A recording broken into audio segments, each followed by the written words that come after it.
আসসালামু আলাইকুম, কেমন আছেন সবাই? আশা করি সবাই ভালো আছেন। আলহামদুলিল্লাহ আমরাও সবাই ভালো আছি।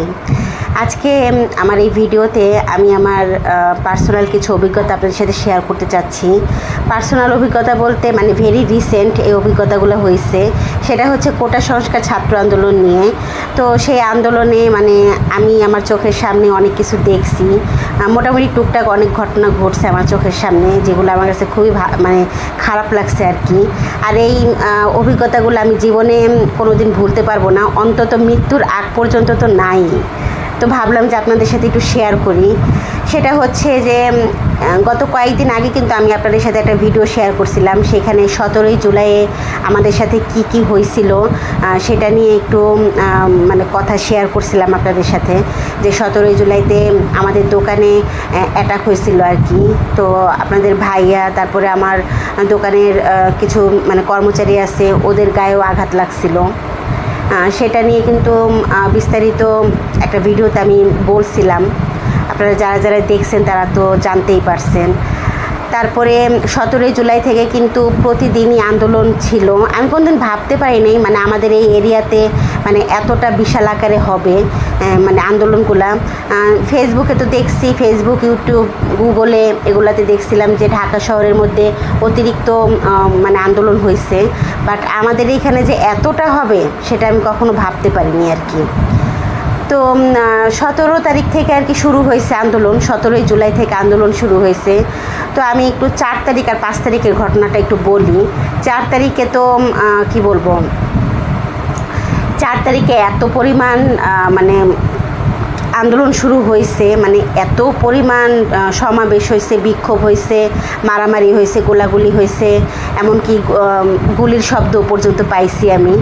তো 4 তারিখে আমারই চোখের সামনে, আমি জানি না আপনারা বিশ্বাস করবেন কি না, 4 তারিখে কিন্তু আমার চোখের সামনে ঘটনাটা হয়েছে যে 6 জনের গায়ে গুলি লাগছে। আমি দেখলাম যে 6 জন মানুষ, গুলি লাগা মানুষ, রক্তাক্ত অবস্থায় সবাই ধরে নিয়ে ডাক্তারের কাছে আর কি নিয়ে যাইতেছে। মানে আমার চোখের সামনে 6 জন হয়েছে, মানে আমি 6 জনকে দেখতে পারছি গুলি লাগা মানুষ। তো আরও তো অনেক অনেক মানুষের গায়ে গুলি লাগছে, বাট আমার চোখের সামনে আর কি 6 জনের গায়ে আমি দেখলাম যে গুলি লাগছে। আমি কোনো দিন গুলি লাগা মানুষ দেখি নাই। আর গুলি খেয়ে এতটা যে রক্ত মানে রক্তে জর্জরিত হয়, মানে এই ধরনের কোনো অভিজ্ঞতা আমি আমার লাইফে আমি কোনো দিন পাই নাই আর কি। তো এই অভিজ্ঞতাগুলো না কোনো দিন ভুলতে পারবো না, মানে যা তা একটা অবস্থা। তারপরে ছাত্রলীগের যারা নেতাকর্মীরা আছে তারা ধাওয়া পাল্টা ধাওয়া করছে আমার বাসার নিচেই, আমি দেখলাম।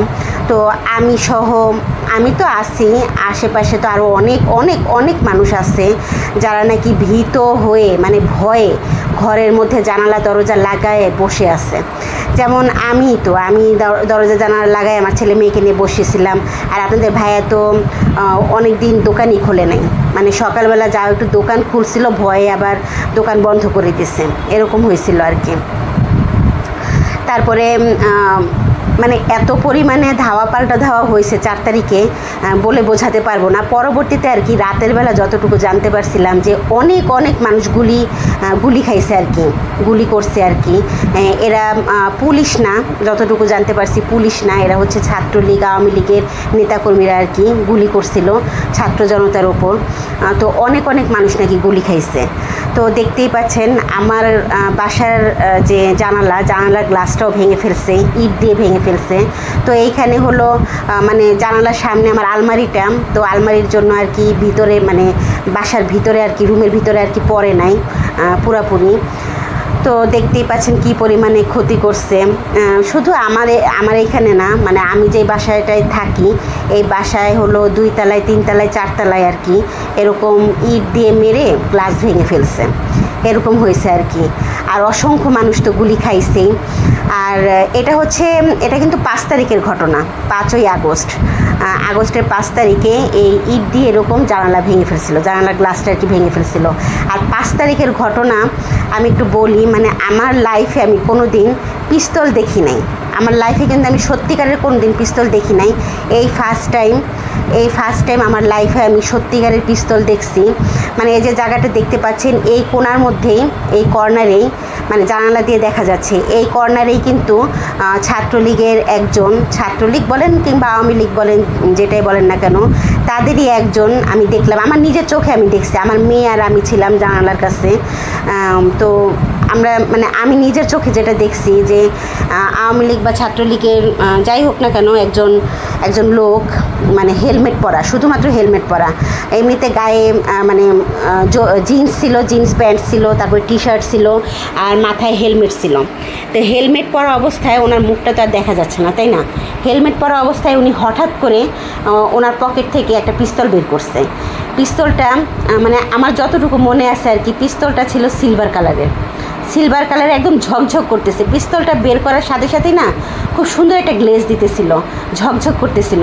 আমি এই ফার্স্ট টাইম কিন্তু পিস্তল দেখলাম। এগুলোকে নাকি দেশি পিস্তল বলে, দেশি পিস্তল বা দেশি বন্দুক এরকম কিছু একটা বলে হয়তো বা। তো পিস্তলটা বের করার সাথে সাথে হাত দিয়ে তাক করে রাখছে, হাত দিয়ে তাক করে এক রাউন্ড গুলি করছে, এক রাউন্ড গুলি করছে মানে নিচে আর কি, নিচে তো অনেক ছাত্র জনতা ছিল। এক রাউন্ড গুলি করার সাথে সাথে আমি আমার মেয়েকে নিয়ে মানে আমার রুম থেকে ডাইনিং রুমে চলে গেছি ভয়ে। আর ছেলে আর ছেলের বাবা পাশের রুমে আর কি টিভি দেখতেছিল, খবর দেখতেছিল আর কি। তখন তো নেট ছিল না, নেট যাও ছিল মানে মানে হালকা পাতলা আর কি নেট ছিল।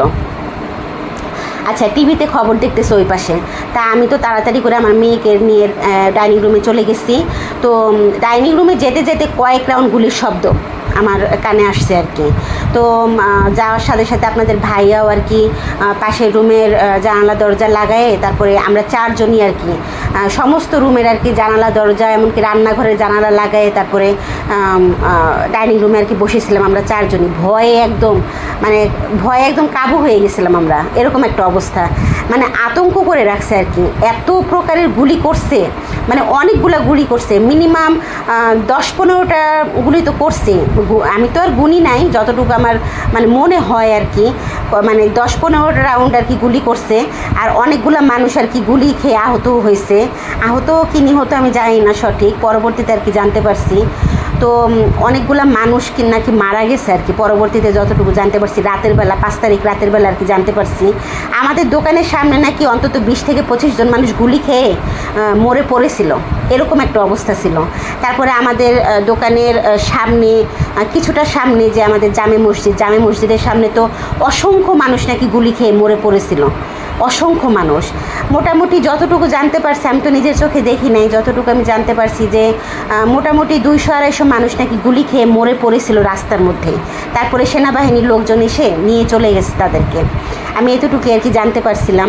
তো সেনাবাহিনীর কিন্তু 2 জন মানুষও মারা গেছে, মানে সেনাবাহিনীর 2 জন সৈন্য মারা গেছে, তাদেরকে গুলি করা হয়েছে, পুলিশই গুলি করছে।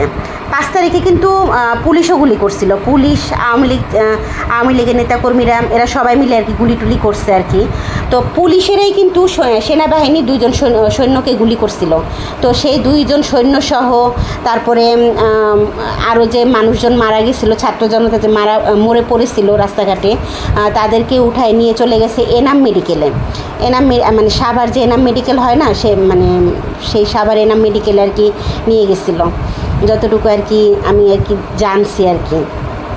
মানে আপনাদের ভাইয়া আর কি পরবর্তীতে যখন দোকানে গেছিলো, দোকানপাট খুলছে, মানুষজন আর কি বলা বলি করছে।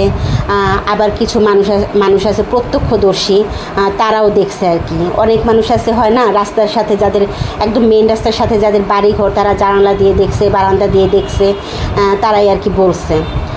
তো এই ঘটনাগুলো আর কি ঘটছে আর কি। মানে আমি কোনোদিনও ভাবতে পারিনি আমি এরকম গোলাগুলির একটা পরিবেশ দেখব, কোনোদিন আমি ভাবতে পারিনি আমি পিস্তল দেখব, আমার নিজের চোখে পিস্তল দেখব, পিস্তল দিয়ে আবার গুলি করারও দেখব।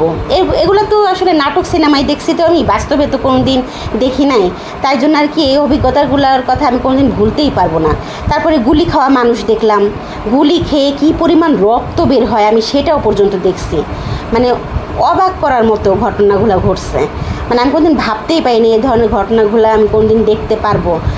আসলে 71-এর মুক্তিযুদ্ধ তো আর দেখি নাই, শুধু শুনছি, বইতে পড়ছি, আমরা যখন পড়াশোনা করছি বইতেও পড়ছি। তো মনে হলো যেমন 71-এর মুক্তিযুদ্ধ, 2024 সালে আরেকটা যুদ্ধ দেখলাম। যাই হোক, 2024 সালে নতুন করে আমাদের বাংলাদেশটা স্বাধীন হয়েছে, এটাই অনেক কিছু। তো আজকের ভিডিওটা আমি এখানেই শেষ করব। সামান্য কিছু অভিজ্ঞতার কথা আপনাদের সাথে শেয়ার করলাম, জানি না কেমন লাগলো। তো আজকের ভিডিওটা আমি এখানেই শেষ করে দিচ্ছি। আল্লাহ হাফিজ।